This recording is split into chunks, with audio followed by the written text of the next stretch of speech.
Hola, everybody. Welcome back to the Chats with Yvonne podcast, where we talk about public speaking con cultura. In today's podcast episode, y'all voted on Instagram, so we are talking about the stories that we don't share.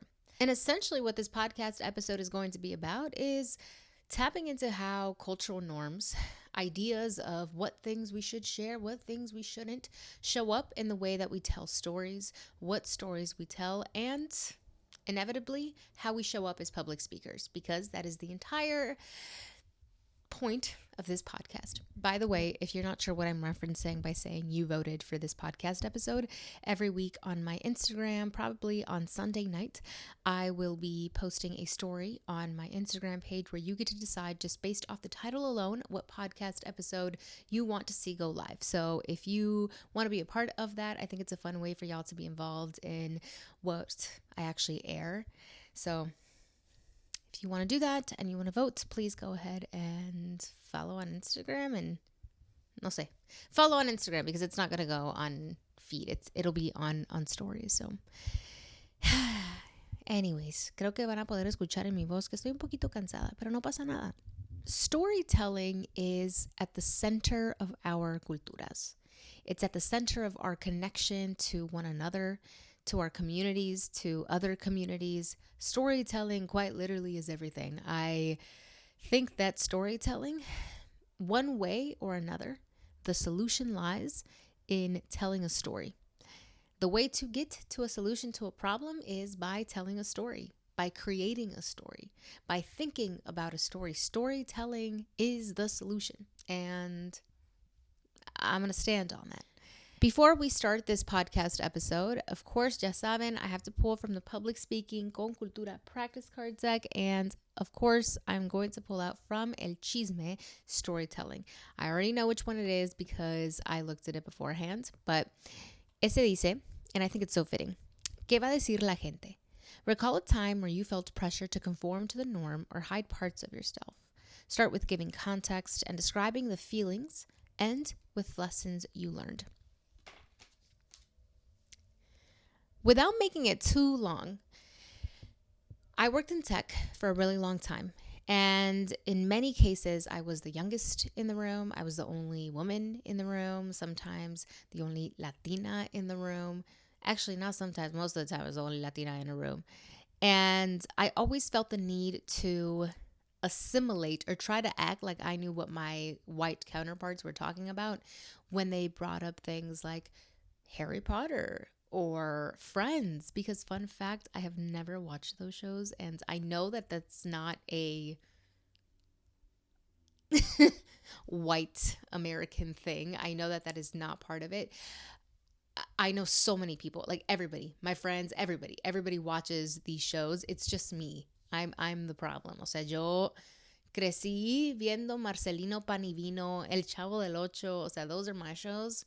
Talk to me about those cultural references. We could go back and forth. But anyways, I just never really understood the cultural references.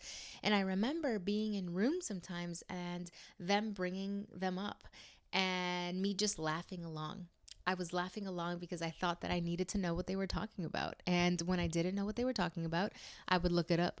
Like if someone asked me, "Oh, you're familiar with X, name a person," instead of being like, "No, I actually don't know what you're talking about," I would Google it and I would build context about who this person was or what the idea that they were talking about or how it made sense that they brought up this cultural phenomenon in this particular moment. I would start to piece those things together off of that basic Google search. And I got by.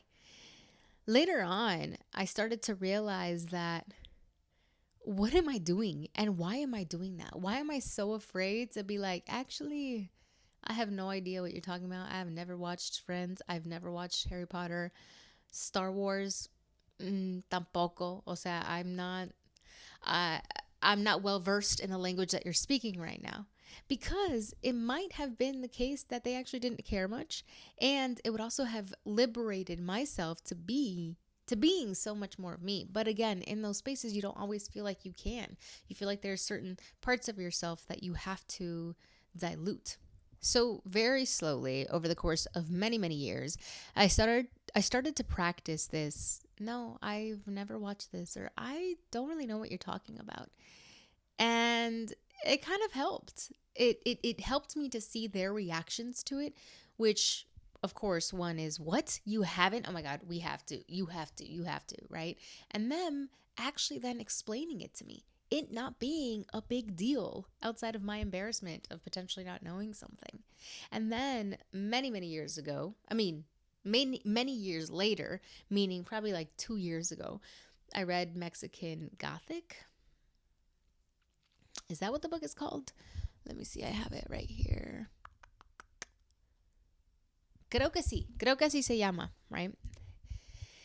That book kind of transformed the way that I think about these cultural content, these cultural moments, this kind of this kind of thing that I'm talking about, where in the book Mexican Gothic, where Spanish is used, things that are very culturally Mexican are used and they're not explained, right? You as a reader, if you know, you know, and if you don't know, you have to do a little work to think about what clues you can pick up from the context from the rest of the paragraph. And I realized that I have been doing that my whole life. So for me to actually say, oye, I don't know what you're talking about, or make a reference to El Chavo del Ocho, even though I know they may not know what I'm talking about, that's okay, because I've been doing that my whole life. They can do a little research. If they're interested in it, they can go and look it up, or they can ask me and then I can expose them to my cultural childhood, right? So the lesson here is, one, for me, it was practicing saying the thing that I didn't want to say out loud. And seeing people's reactions to it solidified my stance in continuing to do that, because it wasn't as bad as I thought.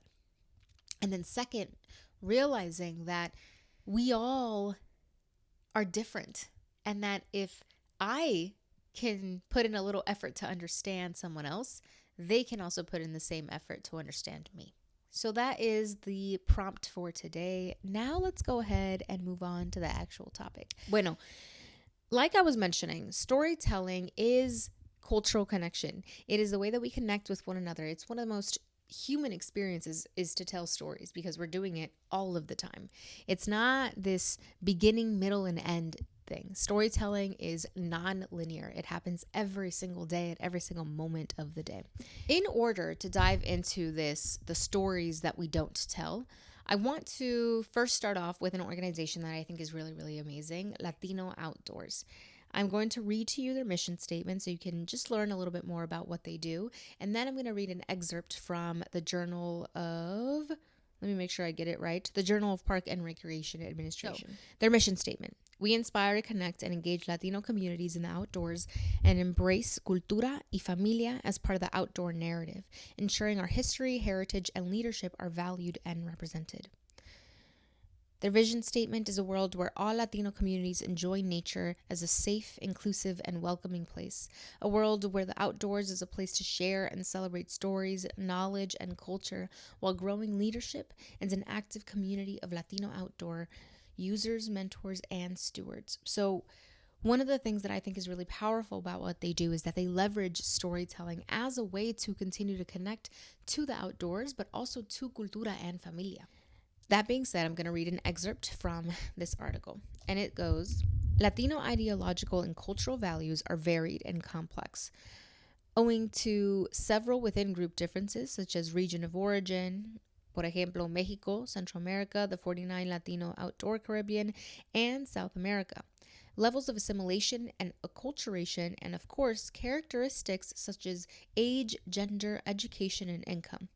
At the same time, Latinos in the United States share a political identity that exists within the tension between their national belonging and exclusion from American mainstream society. The positionality of Latinos in the United States as racialized subjects, historically excluded from the mainstream society, is often expressed through storytelling that emphasizes their identities as both unique individuals and members of a collective political, cultural, and social group of resistance. Padilla, 1993. Storytelling works as a mechanism by which alternative notions of national identity emerge from the historical and social circumstances of what it means to be Latino in the United States. Vasquez, 2011. In other words, through storytelling, individual representations of the self are expressed and linked to such larger social structures as sense of place and national identity. Today's podcast episode is about the stories that we don't share. I know that we all understand the power of storytelling and that we so often use it in our public speaking, whether it be to inspire, to motivate, to connect with people. But there are stories that we don't tell. A lot of our stories, and I'm generalizing here, a lot of our stories are in connection to our identity as Latinos as it exists, almost like versus the American society's version of Latinidad. It constantly feels like it's going against or wanting to say, hey, yo soy de aquí y también soy de allá, right? Our storytelling is a result of feeling and knowing that our Latinidad is a super unique experience in the United States, that need to share our stories because of that tension that exists between our Latinidad and our Americanness, whether it be that you were born here or you came here when you were younger or now you live here. You're an American because you're in the United States. It's a quote. We're positioning of Latinos in the United States as racialized subjects, historically excluded from mainstream society, so our storytelling reflects that. Now, the stories that we don't often share have a lot to do with the inner circle, our family unit, the things that our families and our cultura have taught us: stay in the house, stay in the home. And I'm not saying that one type of story is better than the other, but I do think that there's some power in telling those stories that we don't often tell, and not for the and not to highlight, to solve for the tension between our Latinidad and American society, but to actually heal parts of to actually heal parts of our family unit, to heal within our community. For not to educate people about our experiences, but to just heal amongst one another, to tell stories amongst one another about the things que nos callamos, que no decimos. Because storytelling is vulnerability. It requires you to be vulnerable. There's so many stories that till this day I don't share because they are very vulnerable. And I have another episode where I talk about ethical storytelling, but I also am very hyper aware of, well, actually more intentional. Intentional is the word. I'm very intentional about the short stories that I share and the details of them and what I do and don't share, because I am not the only key player in these. My mom has experienced, my brother has experienced the stories that I am talking about. The details that I would potentially share also involve them. And just because I'm ready to share, it doesn't mean that they are. And that is ethical storytelling. Knowing that your story is very important to share, but we have to make sure that everybody else is also safe when you tell those stories. Also, that you have permission to tell those stories, especially if they include them.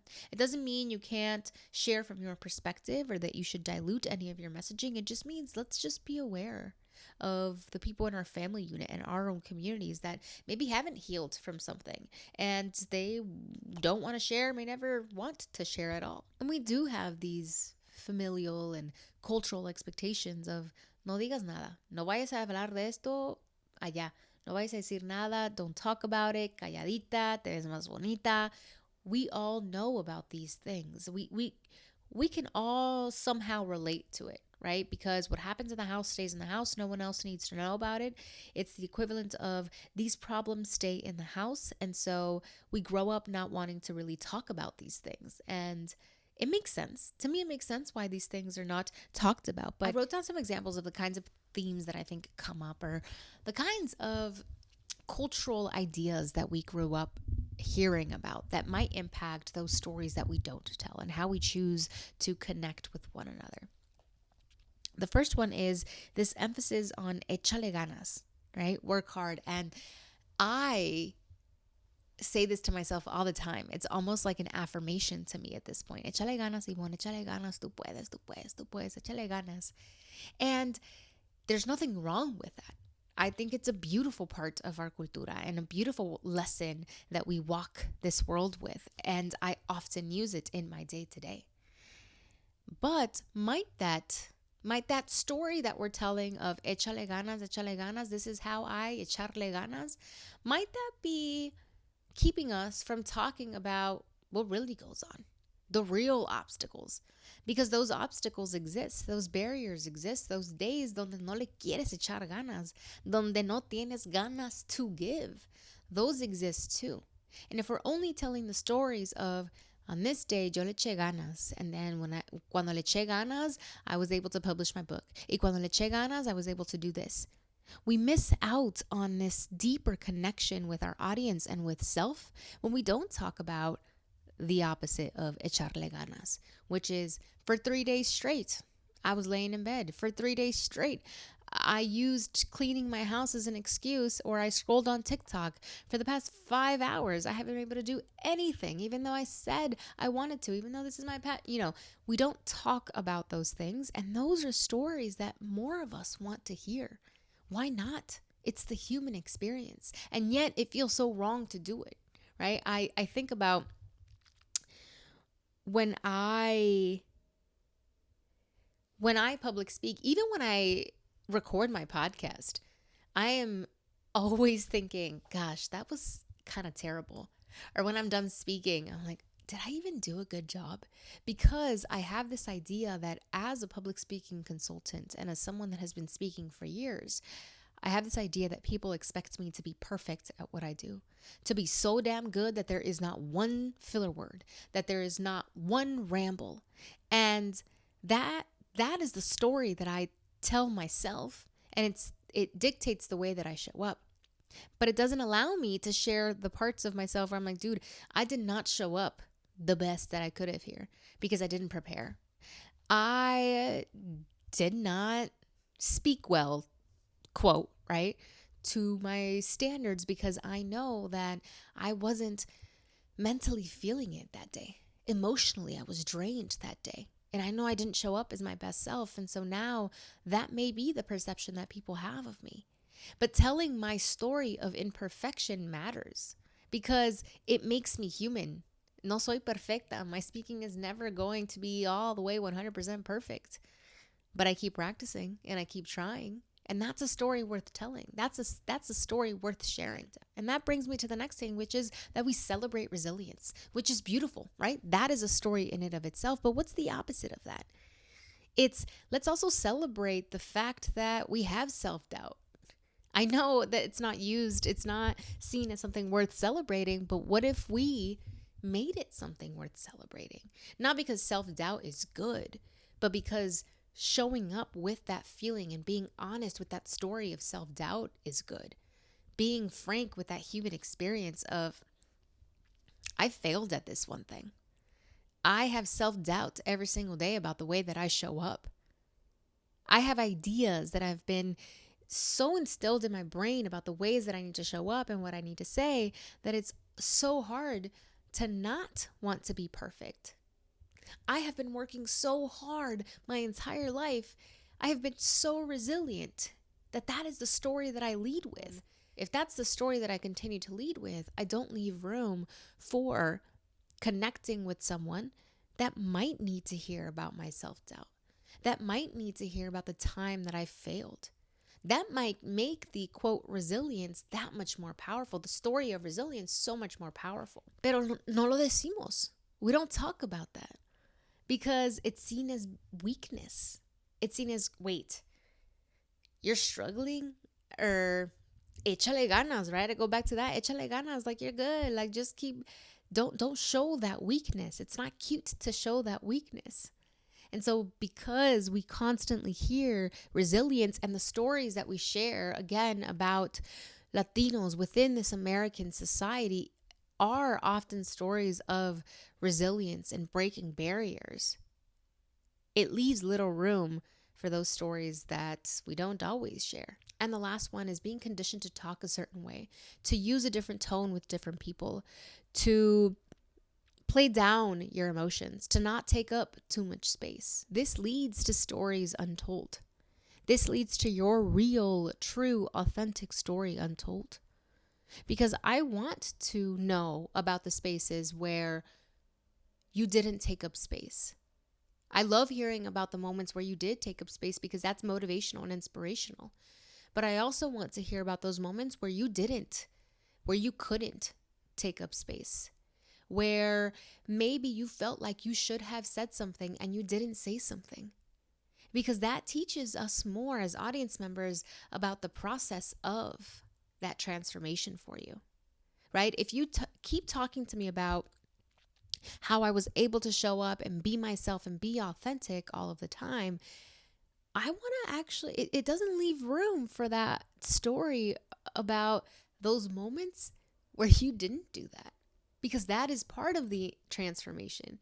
It wasn't just I showed up for myself, I showed up for myself, I showed up for myself, and I took up space, and taking up space made me feel like this, and it showed that Latinas are here, that we are present, that we are doing the thing. Yeah, but you didn't just get there. It took, likely, I'm assuming, making generalizations, it took a story of not taking up space.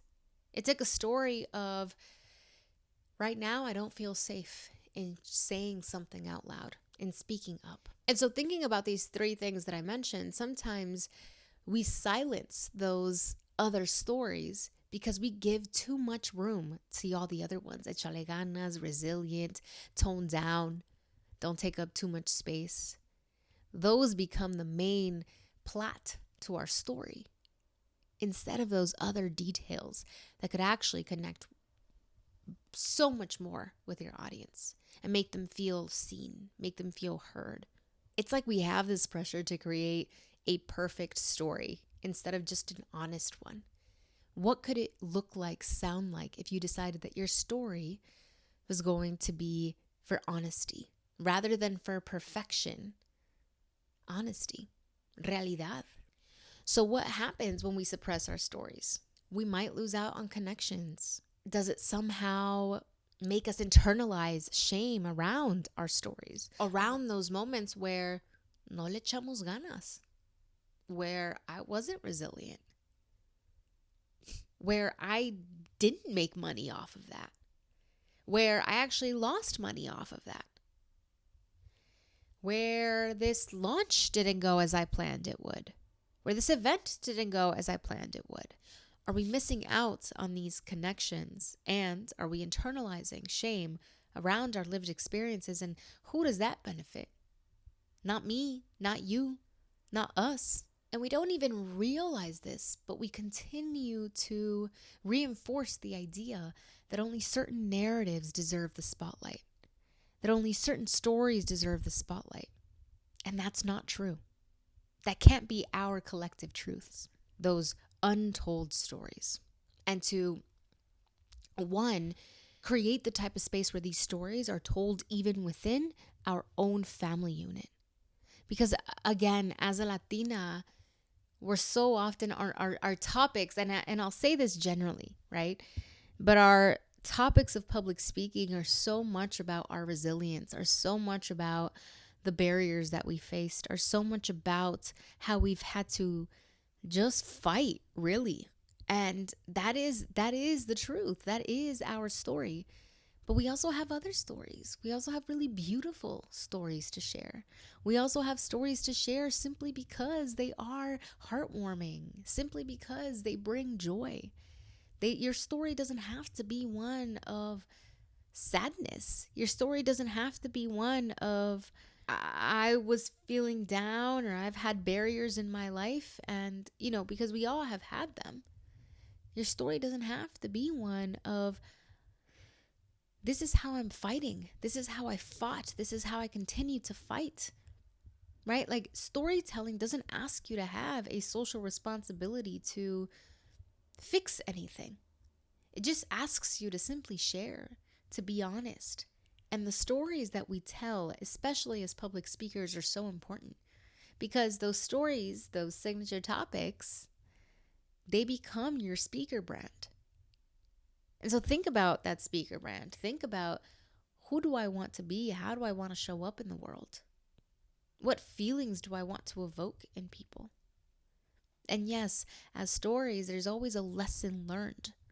But your lesson doesn't always have to be by highlighting the greatest of moments. It doesn't always have to be by highlighting those barriers to success. It doesn't always have to be by highlighting your resilience. It can be highlighting your resilience mixed in with a little bit of that self-doubt, mixed in with a little bit of joy. All of those things can coexist in a story, and they don't have to be separated, despite what we often hear. Despite this shame that we have about sharing cuando no hicimos algo bien, cuando no nos fue bien. Porque ¿qué va a decir la gente? How embarrassing. But this knowledge that you hold, this wisdom that only you hold, is meant to be shared through storytelling. I was recently listening to All My Relations podcast, and there was one particular moment that talked about being held by earth and how some indigenous communities would go out, right? The elders, for example, would go out and just talk to earth, talk to the trees, listen for any stories, any wisdom, anything to share. And they would listen, they would connect, and they would bring this back and share it with people in the form of stories. And first of all, y'all need to listen to All My Relations podcast. This one was Loving Yourself. I love that show. I love that podcast. And in this particular moment, when it was talking about Earth tells us things, right? The trees tell us things. We just have to listen. There's knowledge there. We just have to listen. We've got wisdom. We just have to understand that wisdom and know how to share it with others, because knowledge is meant to be shared. Stories are meant to be shared. This wisdom is meant to be passed down. And so when there are certain things that you don't share because our cultura has told us que de eso no se habla, we're missing out on this collective wisdom and connection that we could potentially be having. So how do we start tapping into those stories that we don't share? Y'all already know I'm going to take it there, but it's deep reflection. What stories am I avoiding? What stories am I not sharing? And by the way, when I say sharing, I know that I'm talking about it in the context of public speaking and sharing stories on stage, but these stories that are left untold, do not need to be told to the masses if you don't want them to. They might be even more powerful within the family unit, within your friend unit, because it heals us to hear these stories, right? But you have to be honest with yourself and ask yourself, what stories am I avoiding sharing and why? Why don't I talk about this? Do I have shame around this certain thing? Like, for example, something that I'm constantly so ashamed of is my procrastination. I just cannot operate without a deadline that someone else gave me. And there's a lot of different layers to that. I'm working through it, and some days are better than others, but I have shame around that because I have this idea in my head of, oh, I'm the oldest daughter. I get stuff done. No dejo para mañana lo que puedo hacer hoy. I dejo para mañana todo el tiempo lo que puedo hacer hoy, to be honest. And that feels, that narrative, my actual lived experience in procrastination, my story with procrastination, feels misaligned to what I'm supposed to share, to what I'm supposed to be, to the story that I'm supposed to hold on to, which is I'm the oldest daughter and I have everything together and I can do it all. And that's a story that I don't share. That's a story that I don't talk about often. There are certain stories that I don't share because I haven't fully thought them through. And I think that this needs to be perfect and outlined before I share it. Because again, there's this expectation of Yvonne as a public speaker. She's a public speaking consultant. She has to be perfect. She has to do it the best way ever. But storytelling, again, is non-linear and everybody does it differently and everybody should. What's important is how we share it, the passion, the wisdom that we share it with, these details that we add to it. There is no right or wrong way. There is only your way. And I will go back to the way that we share these. How we share these, where we share these is so important. It's important to feel safe and held in the spaces that you are sharing these stories that we don't often tell, because they require you to be even more vulnerable than the storytelling that we already do, that we already engage with. So this is your friends. This is spaces that feel like they can hold your story and hold your truth, all of it. Your honest truth, where you don't feel judged for it, where you feel like, hey, you know what? I actually don't even want to share it out loud right now in this moment, but I'm thinking about it, I'm holding it, and I want to share it with my journal. Or I want to share it out loud, but I want to be the only one around when I share the story out loud, when I talk about it, because that's part of the process. And then eventually you might decide, okay, I am going to share it. I do want to share it. Exactly. And that's exactly the type of space that I want to create with these storytelling like our abuelitas pop-up events. These are mini retreats for storytelling. There's going to be no cameras. It's not a networking event. It's not an official workshop where I give you all of this information. It's literally a space where we're going to facilitate conversations for the purposes of telling our stories. These stories that we don't tell are so important. And that is where I believe the truth of you, the truth of us collectively exists. That's where our connection really thrives. That's where our wisdom lies, in those stories that we're told we're not supposed to tell, that we think we're not supposed to tell.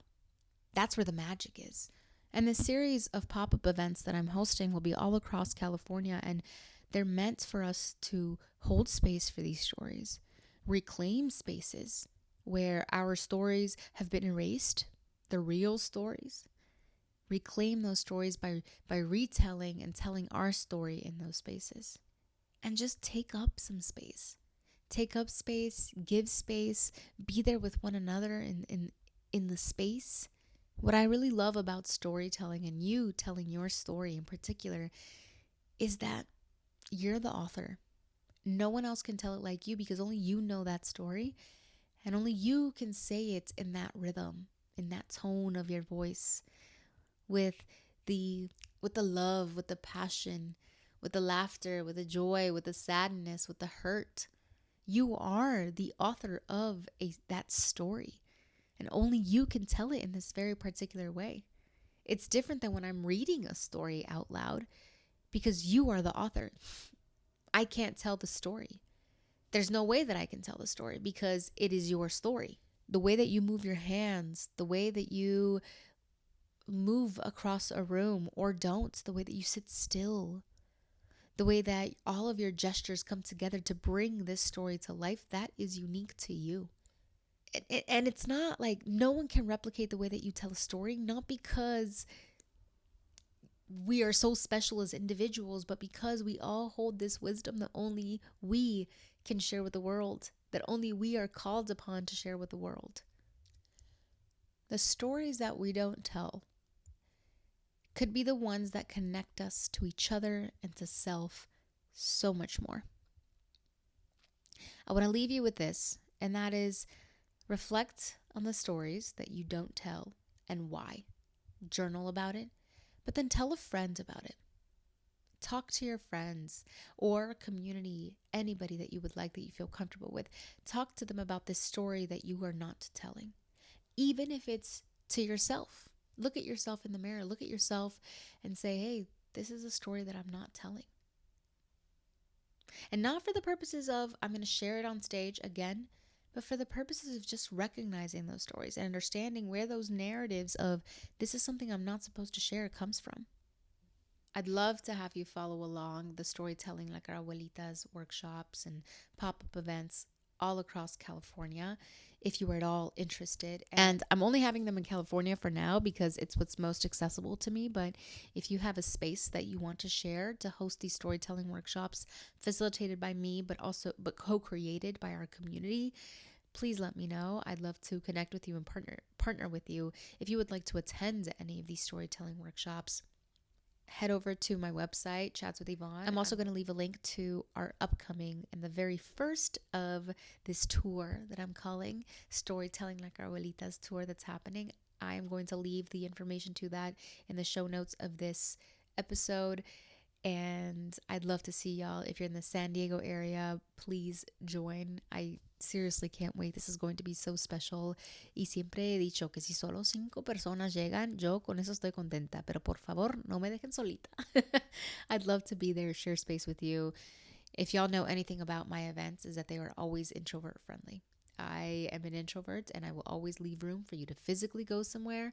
It will intentionally be part of the programming as well. So please, I'd love to have you. For our last segment of the podcast episode, Con Cultura, I want to highlight Latino Outdoors, the organization. I know I share their mission and vision statements, but I want to share with you a little bit more about what they do and who they are, because I think the work that they're doing is incredible. As y'all know, I am on my running journey. It's a lifelong journey, my movement journey, and the outdoors has been my best friend, has been a partner alongside me in these moments where I don't want to run. Being outdoors really guides me in one foot in front of the other. And I was just saying this earlier to a friend, but I love seeing other Latinas, women of color, moms outdoors. I love families. Cuando veo una familia afuera, it just brings me so much joy because one, I know how hard it is to actually get out there and run and walk and make time for yourself in that way. And I love the fact that even more Latinas are running. Like this is our sport. O sea, I'll say this again, like esto nos pertenece. So I'm gonna go rambling, but anyway, I want to highlight Latino Outdoors, and I want to tell you a little bit more about what they do so that y'all can check them out. I believe they are Bay Area based, so of course, ya me encantan. So, Latino Outdoors is a Latina-led organization that supports a national community of leaders in outdoor recreation, conservation, and environmental education. With an eye towards celebrating and expanding the Latina outdoor experience and bolstering the broader outdoor movement, they provide leadership, mentorship, and professional development opportunities and serve as a platform for amplifying often overlooked cultural connections and narratives. It's a space for comunidades to be present, share our voices, and showcase how an ethic of conservation and roots in nature have deeply embedded in la cultura latina for generations. Like this ain't nothing new. We've been eco-friendly is what they're saying. So their program pillars are all around outdoor experiences, outdoor narratives, and outdoor leadership. Something that I think is really cool is if you go over to Latino Outdoors, they have a tab that says Yo Cuento Stories. And it's one of them is share your story. And you could submit your story to be shared. So I'm going to leave this linked also in the show notes so you can check it out. And if you want to share your story, your cuento blog post, do that. I think that's really awesome. They have outings and events, ways for you to get involved. It's just, I love it. I love it. I love it. I love it. So I wanted to end today's podcast episode with highlighting them. So if y'all want to check them out, please do get involved with them. Share your story. Get out there. Get outdoors. Start taking up space. Start telling those stories. Start being inspired by nature to tell these stories. I'll end with saying that one of the things that's really important for me as I'm developing and continuing this tour of the Storytelling Like Our Abuelitas pop-up mini retreats, as I'm calling them, is that I want us to be outdoors. I want there to be some kind of connection with what, to me, right, what our abuelitas' backyards look like. And by the way, when I say abuelita, it's just a way for us to connect back to our childhood, our lived experiences, right? Our past, our ancestors. It's not necessarily only for Spanish speakers, by the way. I just want to put that out there. It's for anybody and everybody that wants to tell stories, to learn how to tell stories, to have this moment of deep reflection, to uncover those stories that we tell and the ones that we don't tell, because they greatly impact the way that we walk the world, the way that we do everything. And like I said at the very beginning, I do strongly believe that storytelling is a solution to everything. And creating a story, writing a story, sharing a story, all of the entire journey of storytelling creates solutions. It creates connection. It creates a collective wisdom that can't be denied. It creates heart. It brings us back to love for ourselves and for one another and for everybody, even outside of our community, because that's what it should be about. Thank you so much for tuning in to today's podcast episode. If you liked it, let me know by leaving a thumbs up. Speak your mind in the comments. Let me know what you thought about this podcast episode. Share it with your amigas, your tias, cousins, everybody and their mamas. Subscribe both on YouTube and wherever you tune in to your podcast episode. Rate this podcast. It helps us reach more people and it helps us get public speaking con cultura everywhere. So thank you all so much for tuning in. You didn't have to spend any time with me today, but you chose to, and I appreciate you for that. Nos vemos a la próxima. Bye, y'all.